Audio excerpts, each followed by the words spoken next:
Picture this: December 1941. A country with no oil of its own, no iron, no rubber, virtually none of the raw materials a modern war requires, decides to attack the world's greatest naval power. Not because it's stronger, not because it's confident of victory, but because it feels there is no other way out. That sounds like madness. But that is the real story of Pearl Harbor. Most people know the surface version: Japanese planes, burning ships. Roosevelt declares war, vivid, tragic, tidy. But if you stop at that image, you miss what actually matters. Because the attack on Pearl Harbor wasn't just a military operation.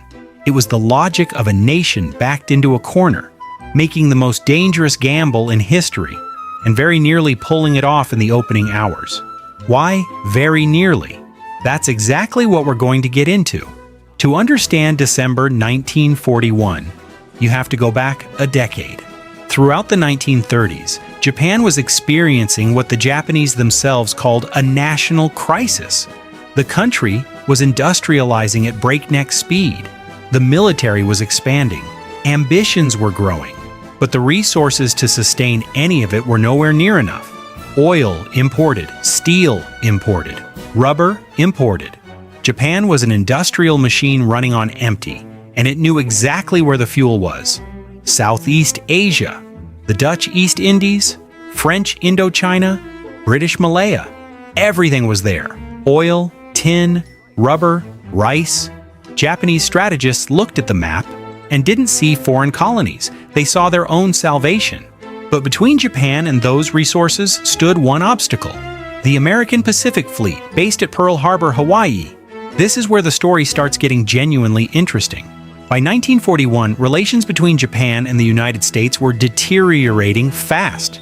The reason was simple and brutal: Japan had invaded China. A full-scale war began in 1937.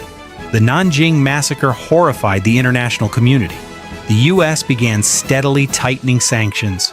First an embargo on aviation fuel and scrap metal, then a freeze on Japanese assets and American banks. And in July 1941, Roosevelt did something Tokyo interpreted as war by another name: a total oil embargo. Think about what that meant in practice. Japan had roughly 18 months of oil reserves left. After that, nothing. The fleet sits idle. The army grinds to a halt. Industry goes dark. An empire built over decades simply collapses. The Americans knew this. It was precisely why they imposed the embargo. The calculation was transparent. Under that kind of pressure, Japan would withdraw from China, come to the table, accept terms. Logical? On the surface, yes. But here, American strategists made a fundamental error, a failure of psychology. They underestimated how deeply one conviction was embedded in Japanese military culture: retreat is worse than death. Not metaphorically, literally.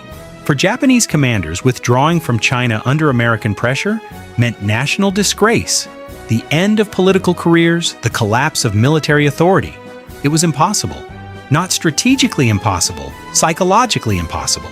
And this is where the darkest part of the story begins. Japanese command ran the numbers, or rather, convinced itself that it had. Option 1. Yield to pressure, leave China, accept American terms. Rejected. Option 2. Wait and slowly suffocate from oil starvation until the fleet rots at the docks. Rejected. Option 3. Strike first. Seize Southeast Asia and its resources, build a self-sufficient empire, and construct a defensive perimeter so formidable that the United States wouldn't want to breach it at the cost of catastrophic losses. Sound insane? But within the logic of Japanese admirals, it looked almost rational. They weren't planning to defeat America in a long war. They understood perfectly well that American industrial capacity would eventually crush them. Their bet was different.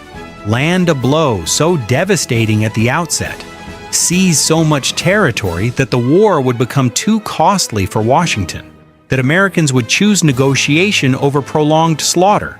This was not a strategy for victory. It was a strategy to force peace on Japanese terms. The difference is everything. And the chief architect of the Pearl Harbor strike was a man who, perhaps better than anyone, understood just how reckless this gamble was. Admiral Isoroku Yamamoto, a military genius, a man who had studied at Harvard, lived in Washington, knew America personally, and who was categorically opposed to war with the United States. He told the Japanese government directly, "We can fight successfully for a year, maybe 18 months, then we get crushed. American industry, American resources, American population, we cannot compete with that." Yamamoto lost the political argument. The war was decided, and then he did what true professionals do in hopeless situations. He designed a plan that gave them at least some chance. The idea was revolutionary by the standards of the time. Carrier-based aircraft deliver a surprise strike against the American fleet right there in the harbor. Not a naval battle, an ambush.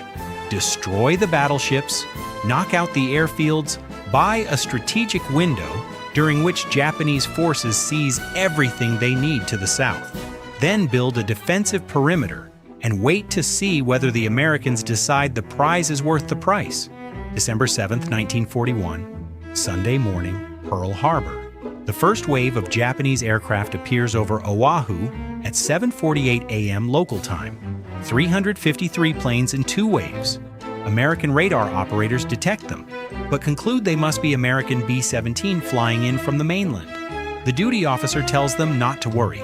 In 2 hours, 8 battleships sunk or damaged, roughly 180 aircraft destroyed, more than 2,400 men killed. Japanese losses, 29 planes and fewer than 100 men. By military standards, a near-perfect operation. Yamamoto got what he had planned for, almost. Because the primary targets, 3 American aircraft carriers, were not at Pearl Harbor that day. They were at sea, and that in the end changed everything. Carriers were the decisive weapon of the Pacific War, not battleships, which the Japanese had expended such effort destroying. Battleships were already becoming obsolete by 1941. Carriers were not. And when 6 months later, in June 1942, American carriers met Japanese carriers at Midway Atoll, Japan lost 4 of its finest flat tops in a single day. That was the point of no return. But let's go back to December, because there's one more detail that tends to stay in the shadows. The attack on Pearl Harbor was supposed to be preceded by a declaration of war, a formal notification delivered before the first bomb fell, as international convention required. The Japanese embassy in Washington had received a lengthy diplomatic note to be handed to Secretary of State Hull at exactly 1 p.m., 30 minutes before the attack began. Harsh, but technically lawful. Except the Japanese diplomats ran late. Decoding and transcribing the note took too long. The meeting with Hull didn't happen until 2:20 p.m., by which point the attack was already over. Hull read the note already knowing about Pearl Harbor from the news. He looked at the Japanese ambassador and said that in 50 years of public life, he had never seen a document more crowded with shameless falsehoods and distortions. Then he showed him the door. Here's what that delay actually did. It turned a strategic strike into an act of treachery. It handed Roosevelt something he could never have obtained given America's deeply isolationist mood: moral authority, a unanimous congressional vote for war, the fury of a nation. Yamamoto would later say something almost prophetic. "I fear all we have done is to awaken a sleeping giant and fill him with a terrible resolve." He was right, and he had known it from the very beginning. This is the paradox at the heart of Pearl Harbor, the thing that makes this story genuinely tragic. It was an attack that its chief architect considered a reckless gamble, launched by a country that never expected to win. A strike that was technically near flawless and strategically disastrous because it failed to destroy the right targets and awakened an adversary Japan would have been far better off leaving out of the war. Japan didn't attack Pearl Harbor from a position of strength. It attacked out of fear of suffocation, of humiliation, of losing everything built over half a century of remarkable ascent. That fear was real. The oil embargo was a genuine death sentence. The choice was genuinely brutal. But there is an enormous distance between being backed into a corner and making the right decision. Japanese command chose a strike that seemed to them like the only way out. They were right that there was no easy way out. They were wrong that this was one. Pearl Harbor is not a story of military triumph. It is a story of what happens when a nation, driven to desperation, makes a decision that looks rational from the inside and catastrophic from the outside, of how strategic calculation, built on real data, can lead straight off a cliff because embedded within it is one blind spot: the belief that your adversary will react the way you need them to. The Americans didn't react the way Japan expected. They built 2,000 planes a month. And perhaps that is the real lesson of December 1941.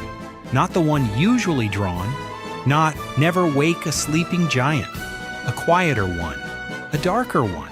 When a state is backed into a corner, it is capable of making any decision and finding a justification for it that sounds completely airtight.